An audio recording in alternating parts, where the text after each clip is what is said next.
এদিকে পদ্মায় নাব্য সংকটে সৃষ্ট ডুবোচরে নৌযান আটকে যাওয়ায় বিপাকে পড়েছেন ফরিদপুর নদী বন্দর ব্যবহারকারীরা। দ্রুত এই বন্দরের প্রবেশ চ্যানেলে ড্রেজিং না করা হলে বন্দরটি পুরোপুরি বন্ধ হয়ে যাওয়ার শঙ্কা করছেন সবাই। যদিও বন্দর কর্তৃপক্ষ দ্রুত এই সমস্যা সমাধানের আশ্বাস দিয়েছেন। মনিরুল ইসলাম টিটুর তথ্য ও ছবিতে প্রতিবেদন।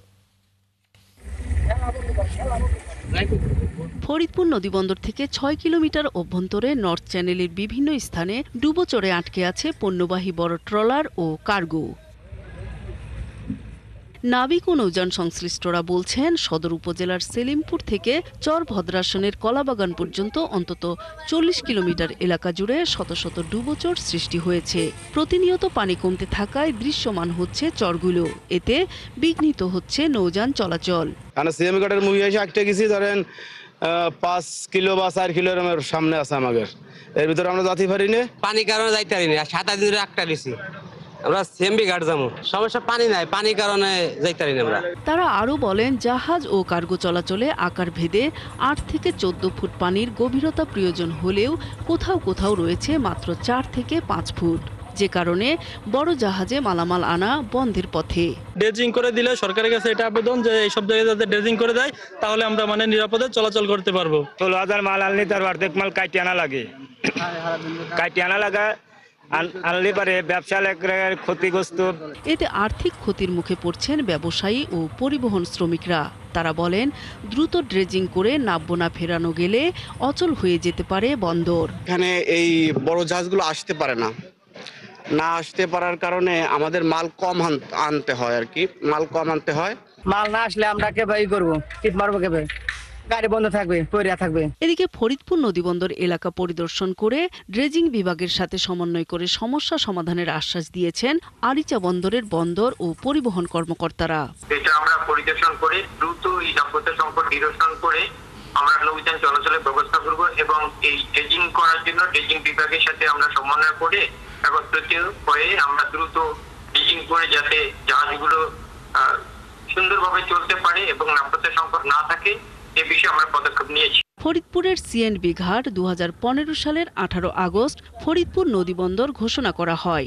এরপর 2017 সালের 4 সেপ্টেম্বর থেকে ফরিদপুর নদীবন্দর হিসেবে ইজারা দেয়া হয়। নূর তাজমিন নীর, 71। দর্শক, পদ্মার নাব্য সংকটের কারণে ও মানুষের দুর্ভোগের কথা জানাতে ফরিদপুর থেকে আমাদের সাথে যুক্ত হচ্ছেন সহকর্মী মনিরুল ইসলাম টিটু।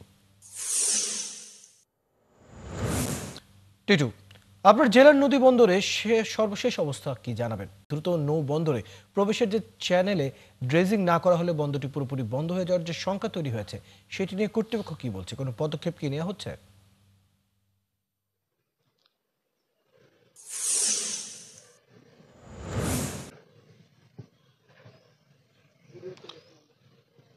ফয়সাল, আমি এই মুহূর্তে রয়েছি ফরিদপুরের একমাত্র নদী বন্দর, ফরিদপুর নদী বন্দরকে, যেটি একসময় ফরিদপুর সিএনবি ঘাট নামে পরিচিত ছিল, কিন্তু 2015 সালে এটি ফরিদপুর নদী বন্দরে উন্নীত করা হয়। এবং নদী বন্দরে যে উন্নীত করা হয়েছে সেটি শুধুমাত্র আক্ষরিক, কিন্তু বাস্তবে কোনো ধরনের উন্নয়ন কিন্তু হয়নি, আর যার প্রভাব কিন্তু এখন পড়তে শুরু করেছে। এই যে পদ্মার যে অংশে মূলত এই ঘাটটি রয়েছে, তার থেকে উভয় প্রান্তে উভয় দিকে প্রায় 20 কিলোমিটার, প্রায় সব মিলিয়ে 40 কিলোমিটারের মতো জায়গা ড্রেজিং না করায়, চ্যানেল ড্রেজিং না করায় কিন্তু বিভিন্ন জায়গায় ডুবোচরের সৃষ্টি হয়েছে। আর এই সমস্ত ডুবোচরের কারণে প্রতিনিয়তই কিন্তু জাহাজ আসা বন্ধ হয়ে যাচ্ছে, বড় বড় জাহাজ আসা কিন্তু এর মধ্যে বন্ধ হয়ে গেছে। কারণ জাহাজ কর্তৃপক্ষ বলছেন যে একটি বড় জাহাজ পরিচালনার ক্ষেত্রে কমপক্ষে 12 থেকে 14 ফিট বা 16 ফিটের মতো পানির প্রয়োজন হয়,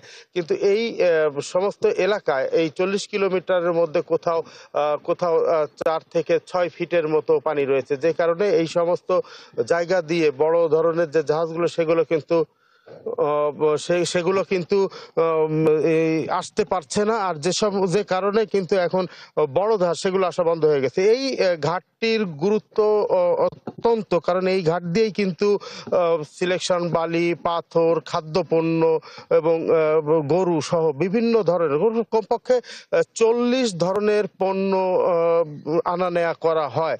কিন্তু এই স্থবিরতার কারণে এই যারা এই ঘাট কেন্দ্রিক ব্যবসায়ী তারা ক্ষতিগ্রস্ত হচ্ছেন। তারা যেটি বলছেন যে এখন এই ঘাট দিয়ে এই বেশি পণ্য আনা কষ্টসাধ্য হয়ে পড়েছে। আমরা দেখেছি বিভিন্ন জায়গায় কিন্তু জাহাজ আটকে আছে, আর জাহাজ আটকে থাকার কারণে কিন্তু তারা পাল্টাই করে, অর্থাৎ বড় জাহাজ থেকে কেটে ছোট জাহাজে করে, ছোট ছোট নৌকায় করে আনতে হচ্ছে, যে কারণে খরচ কিন্তু আগের চেয়ে বেড়ে যাচ্ছে। আর এই খরচ বেড়ে যাওয়ার কারণে এর প্রভাবটা পড়ছে পণ্যের উপরে। যে পণ্যগুলো এই দিক দিয়ে আসছে সেই পণ্যের আনয়নের খরচ বেড়ে যাওয়ার কারণে মূল্যে কিন্তু এর প্রভাব পড়ছে বলে এখানকার ব্যবসায়ীরা মনে করছেন। তারা বলছেন যে দ্রুততম সময়ের মধ্যে যদি এই ঘাটকে স্বাভাবিক করা না হয়, এই চ্যানেলকে ড্রেজিং করা না হয়, তাহলে কিন্তু এই সমস্যার সমাধান খুব দ্রুতই হবে না। মনিরুল ইসলাম টিটু, আমরা আশা করব এই দুর্ভোগ খুব তাড়াতাড়ি সমাধানের দিকে যাবে। ধন্যবাদ সময়টুকু দেওয়ার জন্য। দর্শক, আমাদের সাথে আমাদের সহকর্মী